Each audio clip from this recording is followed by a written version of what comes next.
चलिए देखते हैं पृथ्वी की 4.5 अरब साल लंबी जबरदस्त कहानी।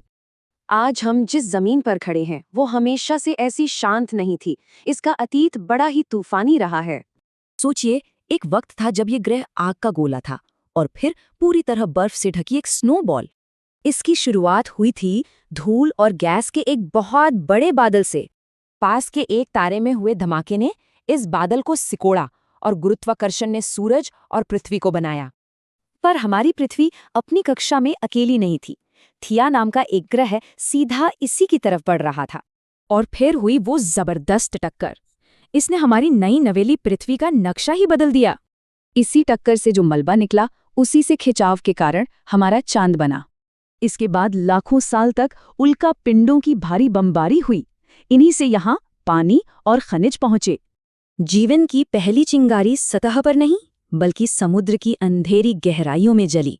और फिर हुआ जीवन का सबसे बड़ा आविष्कार, फोटोसिंथेसिस, सूरज की रोशनी से खाना बनाना।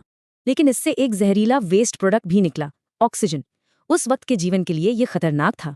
इस ऑक्सीजन ने पानी और जमीन में मौजूद लोहे के साथ मिलकर पूरी धरती को लाल बना दिया। इसके बाद धरती लाखों साल तक एक अजीब साइकिल में फंस गई, जमना और फिर पिघलना। लेकिन जीवन ने हार नहीं मानी। इन्हीं मुश्किलों ने बड़े और जटिल जीवों के विकास का रास्ता खोला। और फिर जिंदगी ने जमीन पर कदम रखा और यहीं से शुरू हुआ विशालकाय डायनासोर का दौर।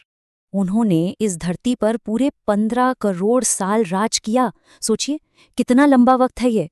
पर उनका ये लंबा राज एक झटके में खत्म होने वाला था। एक विशाल एस्टेरॉयड की टक्कर ने डायनासोर की पूरी दुनिया को एक ही दिन में तबाह कर दिया। लेकिन सब कुछ खत्म नहीं हुआ। जमीन के नीचे छुपे छोटे मैमल्स यानी हमारे पूर्वज बच निकले।